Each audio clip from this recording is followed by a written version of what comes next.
familjeve cilat janë suptu. Halimi? Po e tha shumë mirë zotëria, besoj tash shkaqet të furnizimit janë të lloj-llojshme. Edhe në gjykata, sa kemi qenë pjesë atje, nuk thuhet në gjykim shkaqet, po bëhet kuptimit të anasellas e të jo, po di zakonisht çka është bëj gjitha martesës, sidomos të rinia dhe të moshat më të vjetra, po lloj zgjidhet martesa me gjykim plot fuqishëm. Pse mendon se sot po ndohen çiftet në një numër kaq të madh? Po tash e tha shumë mirë. Cili është i përmendi neuropsikiatri disa prej faktorëve, mirë po. Mos tash nëse fillon se shumica e rinis kanë filluar me jetu bashkë, me bashkëjetu dhe ligji automatikisht mas një kohë llogarit edhe martesën automatikisht dhe besoj aty hinë çështjet shumë.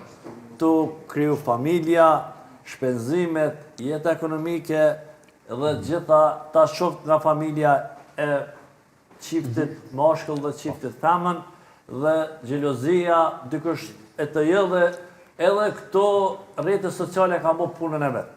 A mundet me qenë problematika për te kësaj, për te xhelozisë, për te ndoshta problemeve ditore? Flasim ndoshta për krizë ekonomike, për probleme qoftë edhe mendore pa trajtuara, cilat më pas çojnë te probleme më të thella që vjen pas edhe te divorci. Nëse një çift tash nuk besoj që ka ndonjë çift që ka ndonjë universitet apo diçka që s'është i kuptueshëm, sepse tash zakonisht rrjetet sociale kanë bërë jetën e vet. Dhe tash kur e shet ton kom se po bëhen lajket, ajo është xhelozia tepërme, mendoj dhe mund me kon si piknisje apo justifikim për më kap çifte anasetas pse e të jo, po unë mendoj që këto duhet një pikuri e çiftit më e madhe dhe mos me hi në si tema. Në momentin që bëhet marrja e telefonit, pasfordi, anasetas dhe kontrollimi aty është pretekst dhe kryesore që mund të vitë se mund me shkru kolegë, mund çdo kush, se kur të femës, e moshtë dhe zakonisht qift, s'du tash me folë për femëna, thënë që ky pisëm në femëna, po thëmë qiftet, nëse kontrollohen detajlisht, kush shkrujtit, pse shkrujtit, pse ky lajket, pse po më lajke, unë e mendoj që është... Këtu kemi të bëjmë me qiftet të papjekura, ndoshta, si që ta dhe doktori. E tha dhe zotëria shumë mirë, po edhe psikologë mundet me thonë pikon dhe vetë, po si do që tjetë, unë kisha këshilloje që para se me marë një vendim të tillë, qofsin nëse jenë të bashkëtue, qofsin martum, apo si do që jenë lidhe, mendojnë edhe nërë, tullën, bisedojnë, nëse kam fëmijë, dalin në një restoran, ti qërtojnë hesapet, ti rregullojnë çështje dhe padia në gjykatë është e fundit,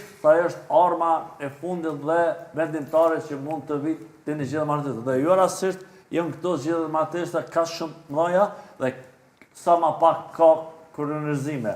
To fillu pikër e qendrës dhe në çdo komunë tjetër, nëse psikologja ka informacione. Kjo pastaj është një temë tjetër, jeton ku çiftet po preferojnë më shumë të bashkëjetojnë se sa të kurorëzohen. Po, tash e kanë zgjedhur bashkëjetesën, më shumë se edhe automatikisht ligji e parashë martesë marrën 3 vite, nëse një çift është duke bashkëtuar ose është në lidhje, automatikisht janë një ligj për familjen. Mirë, tashmë na është bashkuar në studio dhe psikologja Rezarta Sadiku. Rezarta, përshëndetje, faleminderit që ke ardhur sot në studio.